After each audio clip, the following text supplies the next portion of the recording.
সবকিছুই শুরু হয়েছিল একটা আয়না দিয়ে। একটা পুরনো কাঠের ফ্রেমে বাঁধানো আয়না। দেখতে কিছু আলাদা না, কিন্তু তার ভিতরে লুকিয়ে ছিল এক আলাদাই দুনিয়া, একটা ছায়ার জগৎ, যেখানে সময় চলে না আর মানুষ গেলে ফিরেও আসে না।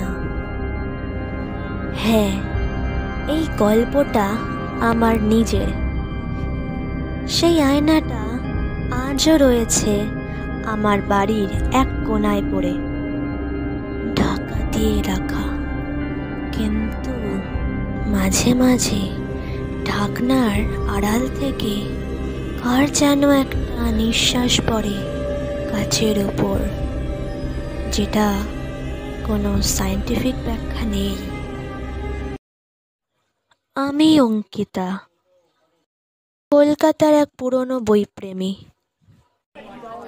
একবার কলেজ স্ট্রিটের পুরনো বইয়ের দোকান ঘুরতে ঘুরতে হঠাৎ একটা অদ্ভুত দোকানের সামনে এসে আমি দাঁড়ালাম। ওই দোকানে একটি বৃদ্ধ বইওয়ালা ছিলেন, যিনি বইয়ের পাশাপাশি অন্যান্য অনেক সব অদ্ভুত ধরনের জিনিসপত্র রাখতেন। সেখানেই দেখি একটা ধুলো মাখা আয়না। ওই আয়নায় অজানা ভাষায় কি যেন একটা খোদাই করা আছে। ভাষাটি সংস্কৃত ভাষার মতো লাগছে না। আমি মজা করেই জিজ্ঞেস করলাম, কি ব্যাপার, এটা ভূতের আয়না নাকি? বৃদ্ধ লোকটা একটাও শব্দ করল না, শুধু বলল, ফিরে আসবেন তো তোদের মতো অনেকেই, একবার নেওয়ার পর তার আর কিছুতেই ফেরত দেয় না। আমি হাসতে হাসতেই 200 টাকা দিয়ে ওই আয়নাটা কিনেই ফেললাম। আয়নাটাকে বসালাম আমার বেডরুমের ঠিক সামনে। প্রথম রাতে কিছুই হয়নি, কিন্তু দ্বিতীয় রাত থেকেই সমস্ত ঘটনার শুরু।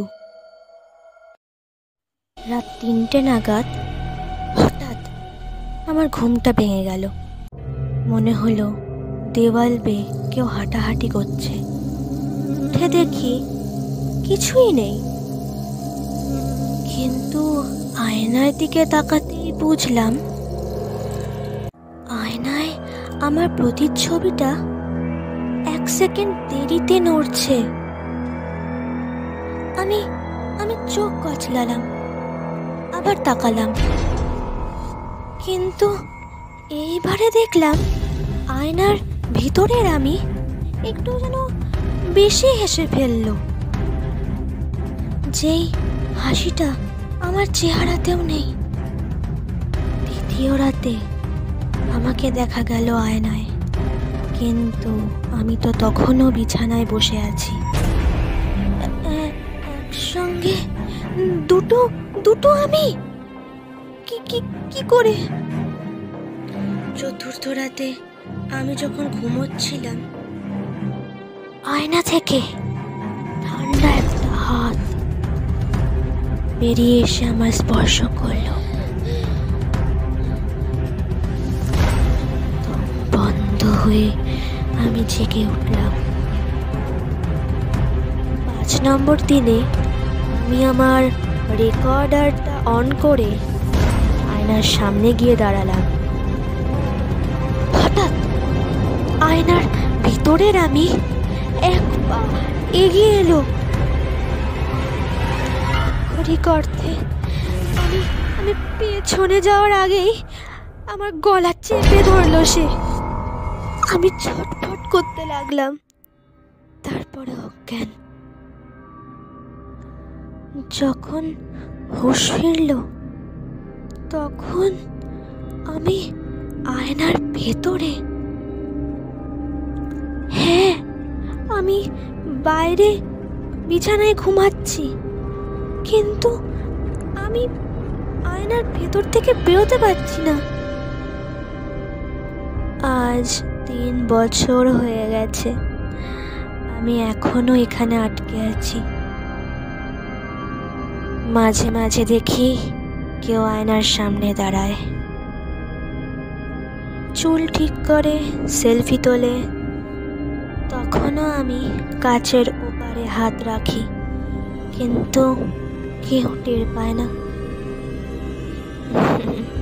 কিন্তু আমি জানি একদিন না একদিন কেউ আমারই মতো ঘেঁটে ফেলবে এই আয়নার দুনিয়া, আর সেদিন আমি তার জায়গা নিয়ে বেরিয়ে আসব।